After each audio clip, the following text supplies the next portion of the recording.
Hey guys, it's Ross Scotland on the Space Couch. Today I'm going to be talking about one of the novels that I own that is about alternate history.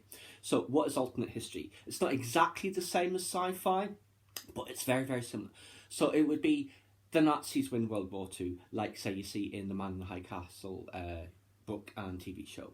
Or America loses the War of Independence, and I've got a book about that if Burgoyne had won at Saratoga. Or if the Roman Empire never fell, the Spanish conquistadores got sent packing when they invaded the Americas. That's alternate history, that sort of thing. One of the most fertile grounds is if the South won the Civil War. And that is a book I'm going to talk about today. And it's a book that was one of my very favourites, but I now do have mixed feelings about it. The Guns of the South by Harry Turtledove. He is the master of alternate history. He has written this and so many others. One of the great series was the World War in the Balance series, where during the middle of World War II, aliens invade the planet. He has also done many, many others, including what's basically is a sequel series to this, which I will talk about later. So you see there, General Lee, holding an AK-47. So, briefly, January 1864, General Robert E. Lee faces defeat. The Army of Northern Virginia is ragged and ill-equipped. Gettysburg has broken the back of the Confederacy and decimated its manpower. So far, still the same history. Then Andries Rudy, a strange man with an unplaceable accent, approaches Lee with an extraordinary offer. Rudy demonstrates an amazing rifle.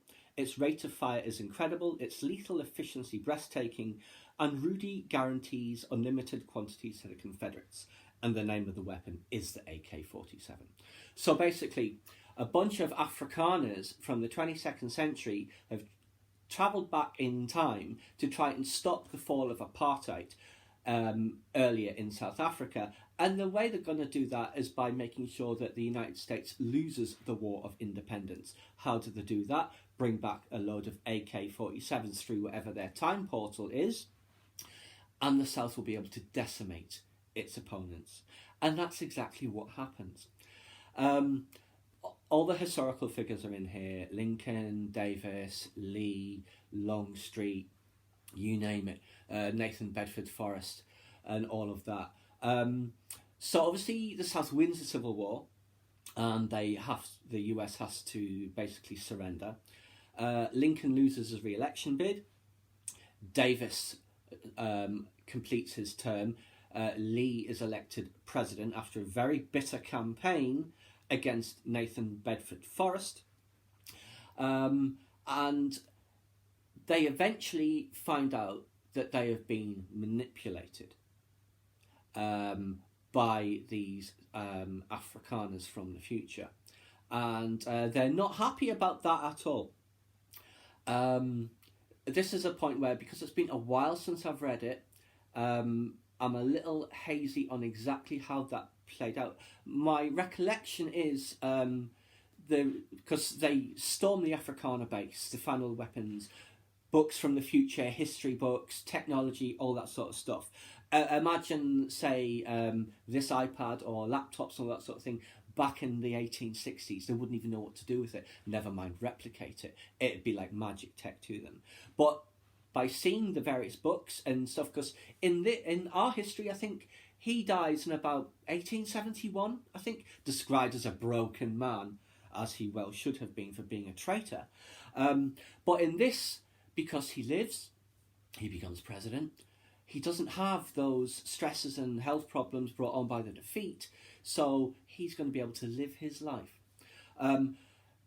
But they realise that they were manipulated, that they were wrong, they were supposed to lose, and obviously that is a big thing for them to realise, that they were the losers and everything has now gone wrong. And as I recall, they're starting to try and take steps to undo the damage. I don't remember specifically, but I think it ended on a kind of a hopeful note regarding, say, race relations and stuff like that, but I don't recall, and it might not have been. Certainly the southern aristocracy believed that they were going to be better. But yes, like I said, loved this book when it came out. It's a fascinating concept. There's no denying it, as any alternate history is. And he is the master of detail. He's a historian. He's Jewish, and so he knows the dangers from history. And the reason I mention this is because there is an entire, I think it's about 9 volumes, that's essentially a sequel series to this. Although the South wins the Civil War in that time, it's not because of the AK-47. But basically, in that storyline, the Confederacy essentially becomes Germany in our timeline. So, let's say, especially by the time of the Second World War, where it is the fascist Nazi regime. And all of the things that Nazi Germany did, the Confederacy does. So the death camps, it's obviously for African Americans and anyone else they don't approve of. All that sort of thing. So in the end, they get ground to dust. They really do. And it's great to see because for so long in that series, the South is winning. It gets a bit of a defeat in the First World War, but that leads to the rise of political leaders who are essentially the Nazis. Jake Featherston, I think the guy's name is, the Hitler analogue. But in the end, when he's on the run and his plane crashes in the backwoods and it's him and his secretary, his bodyguard and the head of the Secret Service running through the forest trying to escape, he is killed, shot in the head by a black US cavalryman who gets a $100,000 bonus for doing that and is a national hero, quite rightly. So I get the impression that he thought that this glorified the South a bit too much.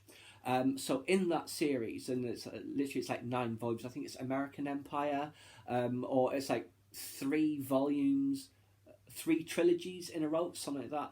He goes into in full volume exactly how it all would have developed. Again, the Nazi regime transplanted to the US, and how that plays out the same, and how they, like I said, they get ground to dust. But like I said, maybe he thought this glorified it a bit much, so he wanted to actually show that they do get defeated in the end. So anyway, guys, like I said, a book that I loved at the time. I haven't read it in a long time. I'm unsure if I should read it again or not. Harry Turtledove, he's a good author. I'm sure I will read it again. But it's like A Princess of Mars. The opening pages of that are shocking. The Lost Cause, the noble gentleman from the South, you know. He loved his slaves and they all loved him too. Anyway, thought I would bring this to your attention. Good book, be aware. It is a warning from history, of course. So many of his things are. Well, maybe not the series where the aliens invade, but the other ones certainly are. And he is a great author. I do recommend all of his other books. But for now, that's just my thoughts on The Guns of the South and the series that it spawned afterwards. Please subscribe to my channel if you enjoyed this content. Leave me a comment or suggestion for a upcoming topic you'd like to see discussed, or like the video.